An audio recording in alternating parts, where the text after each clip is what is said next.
brebis, elles peuvent pâturer tôt, elles se mettent au frais.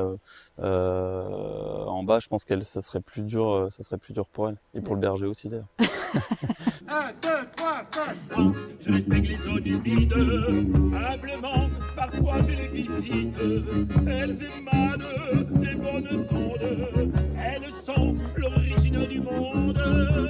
Bonjour, c'est Coralie. Aujourd'hui, nous montons sur Anglès à 700 mètres d'altitude pour aller rencontrer Grégoire, un éleveur ovin qui a une façon bien particulière de mener son troupeau. Bonjour Grégoire. Salut, Comment vas-tu? ça va très bien, et toi? Impeccable. Alors, Grégoire Moncharmont, je suis éleveur ovin viande. Là, j'ai une centaine de brebis avec les Daniel. Et donc, je suis installé depuis 5 ans avec un schéma un peu particulier parce que je pâture l'hiver dans la plaine à côté de Puylaurens et l'été ici à Anglès et en particulier certains secteurs ici sur des sagnes. C'était des terres familiales que ce soit en bas ou ici et enfin on va dire qu'un secteur et l'autre ne me suffisaient pas, enfin ça faisait pas beaucoup quoi, une quinzaine d'hectares à chaque endroit. Et donc voilà, c'était l'opportunité de récupérer des surfaces sur ces deux secteurs et donc d'organiser voilà, un peu à l'image d'une transhumance, quoi, monter l'été pour pâturer. Et je suis plutôt content de ce schéma-là. Ouais. Okay. Là, je le vois, oui, voilà, typiquement ce matin, là, ils annoncent c'est les journées où ils annoncent très chaud. On en parlait ce matin, là, il y a encore de la rosée, les brebis, elles peuvent pâturer tôt, elles se mettent au frais. En bas, je pense ça serait plus dur pour elles. Et pour le berger aussi, d'ailleurs. Donc c'est plutôt pas mal.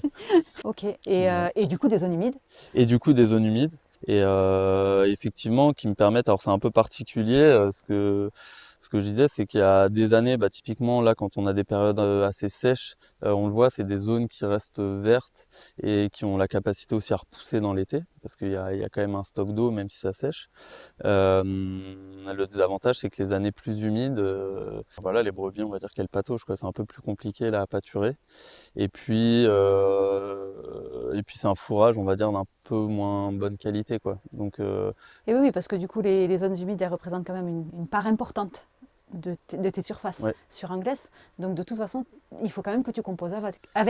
Oui, oui. Quelle que soit la météo, il faut vraiment que tu arrives Oui. à ce qu'elles y passent dedans pour qu'elles puissent se nourrir. Ouais, après, en fait, quand je fais des parcs, moi, c'est toujours des parcs qui sont délimités, enfin, elles ont un bout de rivière et en long, et donc, en fait, elles ont quand même toujours des zones plus sèches. Et donc, en fait, elles stagnent pas, c'est pas des zones de pâturage où elles vont stagner toute la journée ou plusieurs jours dedans. Donc on les voit passer justement dans la journée, mais en fait elles vont chômer et passer plus de temps dans les endroits secs. Donc en fait ça me permet, ça c'est grâce à la topographie comme ça me permet qu'elles soient pas constamment les pieds dedans, quoi. Ouais. À l'avenir je vais essayer, enfin le fait d'avoir des clôtures, d'avoir des broussailles à certains endroits, je pense que ça me permettra de cloisonner encore, on va dire, plus petit et de tourner plus rapidement. Là c'est aussi par rapport au parasitisme.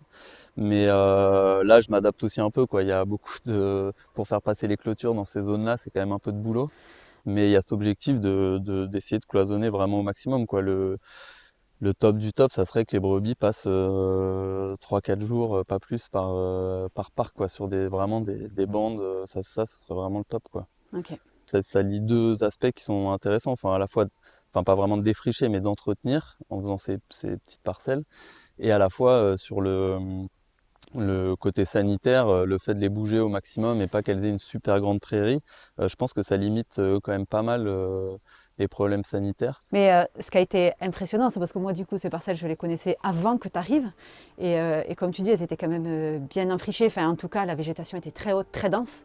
Et je trouve que c'est remarquable le travail que tes brebis ont fait sur la végétation, parce que du coup, on retrouve quand même une tourbière avec quand même un aspect prairial, donc avec une ressource fourragère qui peut être valorisée.